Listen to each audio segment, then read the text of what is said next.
Welcome back to another technical deep dive here in the Debug Zone.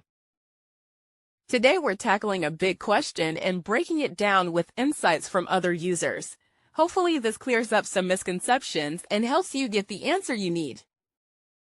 So buckle up, stay a little curious, and let's jump right in.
And that's a wrap.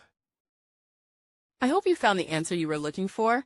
If you did, take a second to hit that subscribe button. It really helps out.